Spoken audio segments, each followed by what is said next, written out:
ஆண்டவராக இயேசு கிறிஸ்துவின் நாமத்தினாலே எங்கும் நிறைந்த ஒரு ஊழியத்தின் சார்பாக வாழ்த்துக்களை தெரிவித்துக் கொள்கிறேன். இந்த காலவெளியும் கூட கர்த்தருடைய வேதத்திலிருந்து நாம் சில விஷயங்களை நாம் தியானிக்கலாம். இன்றைக்கி செய்தியினுடைய தலைப்பு என்னவென்று சொன்னால், நமக்காய் யுத்தம் செய்கிற கர்த்தர் என்கிற தலைப்பிலே நாம் தியானிக்கப் போகிறோம். அதுக்கு ஆதாரமாக எடுத்துக்கொண்ட வேத வசனம் யாத்திராகமம் எழுதின புத்தகம் 14ஆம் அதிகாரம் 11ஆம் வசனத்தை நாம் தியானிக்கலாம். அந்த வசனத்தில் என்ன சொல்கிறதுனா, கர்த்தர் உங்களுக்காக யுத்தம் பண்ணுவார், நீங்கள் சும்மா இருப்பீர்கள் அப்படின்னு சொல்லி போட்டிருக்கோம். அப்போ இந்த வசனத்தை நம்ம இன்றைக்கி தியானிக்கக்கூடிய காரியம் என்னவென்று சொன்னால், தலைப்பு என்னவென்று சொன்னால், நமக்காய் யுத்தம் செய்கிற கர்த்தர் என்கிற தலைப்பை நாம் பார்க்க போகிறோம்.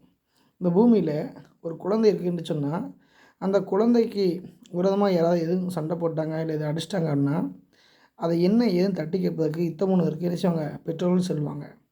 அல்லது நண்பர்கள் மத்தியில் ஏதாவது பிரச்சனை வந்துட்டு அப்படின்னா, சக நண்பர்கள் என்ன செய்வாங்க, என்ன ஏன்னு கேள்வி கேட்க போவாங்க.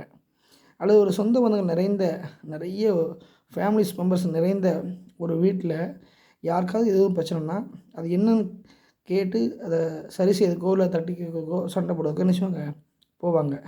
அது மாத்திரமல்ல, ஒரு ஸ்டூடெண்ட்ஸ் மத்தியில் பிரச்சனை வந்தாயிட்டு யாரும் இது பண்ணிட்டாங்கன்னா, அது என்ன ஏன்னு தட்டி கேட்கறதுக்கு ஆசிரியர்கள் செல்வாங்க. இதுதான் உலகத்தில் உள்ளது. அதுலேயும் கூட பார்த்திங்கன்னா, அநேக ஏழை மக்களும் ஆதரவற்றவங்களும் எங்களுக்காக யாருமே இல்லைன்னு சொல்லி அவங்க அழைப்பாங்க, இயங்குவாங்க, வருத்தப்படுவாங்க. இதெல்லாம் ஒரு புறம் இருக்கும்போது, ஆனால் கர்த்தருடைய வேதம் என்ன சொல்லுதுன்னா, நமக்காக யுத்தம் செய்கிற கர்த்தர் அப்படின்னு சொல்லி நம்ம நினைச்சுக்கிறோம் பார்க்குறோம். இந்த வேத வசனம் என்ன சொல்லுதுன்னா, அவர் குறிப்பிட்ட ஜனங்களுக்கு மாத்திரம் யுத்தம் செய்கிற கர்த்தர் கிடையாது. ஏழை என்றோ பணக்காரன் என்றோ ஆள்பலம் உள்ளவன் என்றோ ஆள்பலம் இல்லாதென்றோ வேறுபாடுகளை பார்த்து யுத்தம் செய்கிற கர்த்தர் கிடையாது. இந்த உலகத்தில் வித்தியாசப்படுத்தி என்ன செய்வாங்க, அவங்க ஆள் கண்டு யுத்தம் பண்ணலாம், சப்போர்ட் பண்ணலாம், பண்ணாமல் இருக்கலாம். ஆனால் இயேசு கிறிஸ்துவை ஏற்றுக்கொள்கிற, அவரை சொந்த இரட்சகராக மெய்யான தேவனாக நம்புகிற ஒவ்வொருவருக்காகவும் அவர் யுத்தம் செய்கிறவராக இருக்கிறார். அதனால தான் வேதம் சொல்கிறது, நமக்காக யுத்தம் செய்கிற கர்த்தர்னு சொல்லி வேதம் சொல்கிறது. அப்போ நாம் என்ன செய்யணும்னா, எனக்கு சப்போர்ட் பண்ணதுக்கு யாருமே இல்லையே, எனக்காக வாதாடுவதற்கு யாரும் இல்லையே, எனக்காக எதிர்த்து பேசுவதற்கோ இல்லை எனக்காக சப்போர்ட்டாக நிற்பதற்கோ யாருமே இல்லைன்னு நினச்சி வருத்தப்படக்கூடாது. நமக்காக யுத்தம் செய்யக்கூடிய அளவில் எதிரிகளோடு போராடுவதில் கர்த்தர் நமக்கு உறுதுணையாக இருக்கிறாருங்கிறத இந்த செய்தியில் நம்ம புரிஞ்சுக்கணும். இந்த சம்பவம் என்னவென்று சொல்கிறேன்.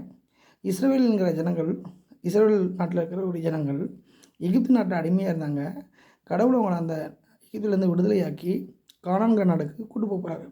அப்படி கூட்டு போகும்போது முன்னாடி செங்கடல் வருது, பின்னாடி எகிப்தியர்கள் துரத்திட்டு வராங்க. எதிரிகள் ஒருபுறம் துரத்துறாங்க, முன்னாடி செங்கடல் வருது, ரெண்டு சைடும் பெரிய மலைகள் இருக்குது. என்ன செய்வது என்று தெரியாத ஒரு சூழ்நிலை. அப்போ அந்த ஜனங்கள்லாம் மக்கள்லாம் மோசேங்கிற அந்த வழிநடத்தக்கூடியவரை பார்த்து சொல்லி புலம்புறாங்க.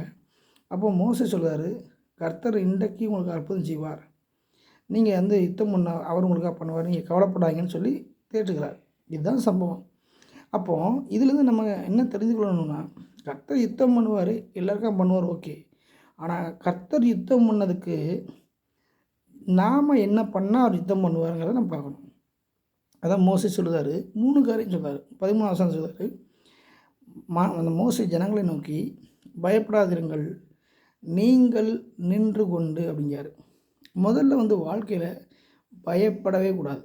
முதல்ல நம்ம சைடில் என்ன செய்யணும்னா, நமக்கு ஏதோ ஒரு பிரச்சனை வருது அப்படின்னா, இல்லை ஒரு போராட்டம் வருதுன்னா, அது எதுவாக இருந்தாலும் இருக்கட்டும், முதல்ல நமக்குள்ளே பயம் வரக்கூடாது. இந்த பயத்துக்கு இடம் கொடுத்து விடக்கூடாது. அதுதான் நம்ம முதல்ல நம்ம சைடு செய்ய வேண்டிய விஷயம்.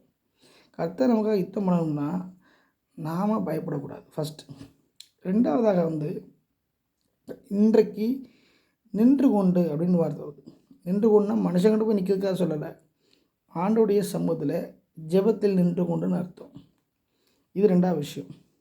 மூன்றாவதாக உங்களுக்காக அவர் செய்கிற அந்த ரட்சிப்பை பாருங்கள்ன்றார். ரட்சிப்புனா விடுதலை கிடைக்குங்கிற அந்த எதிர்பார்ப்போடு காத்திருங்கள்னு அர்த்தம். நான்காவதாக என்ன சொல்கிறார் அப்படின்னா, நீங்கள் சும்மா இருப்பீர்கள்ங்கிறார். அப்போ சும்மா தான் இருக்கணும். அப்போது தேவன் நமக்காக யுத்தம் பண்ணக்கூடியவராக இருக்கிறாருன்னு பார்த்தோம். அவர் பண்ணுவார். அதுக்கு யுத்தம் பண்ணணும்னா நாம் என்ன செய்யணும்னா, பயத்துக்கு இடம் கொடுத்து விடக்கூடாது. ஐயா அதாயிருமோ இதாயிருமோ அப்படியா இப்படின்னு யோசித்து பயத்துக்கு இடம் கொடுத்து விடக்கூடாது ஃபஸ்ட்டு. இரண்டாவதாக நம்ம தேவ சமூகத்தில் ஜெபத்தில் நிற்க வேண்டும், நின்று கொள்ள வேண்டும். இதை நம்ம யாருமே செய்கிறதே கிடையாது அநேகர். ஆனால் நம்ம என்ன செய்யணும், அப்படி இல்லாமல் தேவ சமூகத்தில் நிற்க பழகணும். மூன்றாவதாக தேவசமம் நின்று முடிந்த பிறகு கர்த்தர் கொடுக்குற விடுதலையை விசுவாசத்தோடு எதிர்பார்த்துக்கிட்டே இருக்கணும். செய்யப்படுறாரு, செஞ்சிருவாருன்னு. மூன்றாவது அதை செய்யணும். ஜெபம் பண்ணி முடிச்சுட்டு அவிசுவாசப்பட்டுறக்கூடாது, நம்பிக்கைலாம் போயிடக்கூடாது. செய்வார் அப்படின்னு எதிர்பார்ப்படைக்கணும். மூன்றாவது. நான்காவதாக கர்த்தர்கிட்ட ஒப்படைச்சாச்சு, அவர் பார்த்துக்குவாருன்னா நம்ம அமைதியாக இருக்கணும். அந்த நேரம் நம்ம வீண் வார்த்தைகளை என்ன செய்யக்கூடாது, பேசியோ தேவையில்லாத செயல்படுத்தியோ காமிச்சிடக்கூடாது. அப்போது நம்ம சைடு நம்ம ஆணுடைய பிள்ளைங்க ஒவ்வொருவரும் செய்யக்கூடிய விஷயம் என்னன்னா, கர்த்தர் நமக்காக யுத்தம் செய்வாருங்கிறது உண்மை, செய்ய போகிறார் உண்மை. அவர் செய்யணும்னா 4 விஷயத்தை நம்ம முதல்ல செய்யணும். பயத்துக்கு இடம் கொடுக்கக்கூடாது, தேவ சமூகத்தில் நிற்கணும். அடுத்து அவர் கொடுக்குற விடுதலையை, அந்த மீட்பை எதிர்பார்ப்போடு காத்திருக்கணும். நினைச்சணும் எதிர்பார்ப்போடு அதை எதிர்நோக்கி காத்திருக்கணும். 4வது அமைதியாக இருக்கணும். இந்த 4ஐயும் நம்ம செஞ்சிட்டோம்னா, நம்ம சைடு செஞ்சிட்டோம்னா தேவன் நமக்காக யுத்தம் செய்ய வல்லவராக இருக்கிறார். எனவே இதை கேட்டுக்கொண்டிருக்கிற ஒவ்வொரு தேவ பிள்ளைகளும், ஒவ்வொரு ஆசிரியர் பெருமக்களும், வாலிப பிள்ளைகளும், சகோதர சகோதரிகளும், உங்கள் வாழ்க்கையில் அநேக விதமான யுத்தங்கள் வரலாம். மனுஷன் மூலம் வரலாம், பிசாசு மூலம் வரலாம், அல்லது நிறைய குழப்பங்கள் மூலமாக வரலாம், பல விதங்கள் வரலாம். ஆவிக்குரிய யுத்தம் வரலாம், உடலுக்கு தேவையான யுத்தம் வரலாம், பல விதமான யுத்தங்கள் வரலாம். எதுவாக இருந்தாலும் இந்த 4 காரியம் நம்ம செய்ய மறந்துடக்கூடாது. பயத்துக்கு இடம் கொடுக்கக்கூடாது, தேவ சமூகம் நின்று கொள்ள வேணும். அடுத்து விடுதலையை கொடுப்பாருங்கிற எதிர்பார்ப்போடு இருக்க வேண்டும். 4 அமைதியாக இருக்கணும். நம்ம சைடு இந்த 4 காரியம் செய்தோம் என்று சொன்னால் கர்த்தர் செய்து வரை அவர் செய்வார்.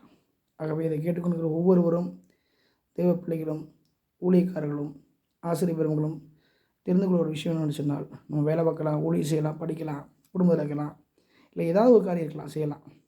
நம்ம சைடு 4 காரியத்தை நம்ம செய்யும் பொழுது கர்த்தர் நிச்சயமாய் நமக்கு யுத்தம் செய்வார்.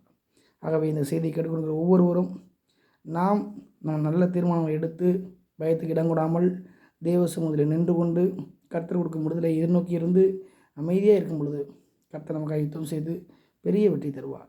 ஆகவே இந்த செய்தியை கேட்டுக்கொண்டிருக்கிற ஒவ்வொருவரும் உங்கள் வாழ்க்கையை தேவ சமூகத்தில் ஒப்பு கொடுத்து தொடர்ந்து கர்த்தர் கொடுக்குற அந்த வெற்றியை நீங்கள் பெற்றுக்கொள்ள வேண்டும் என்று சொல்லி எங்கும் நிறைந்தவர்களையும் உங்களை வாழ்த்துகிறது.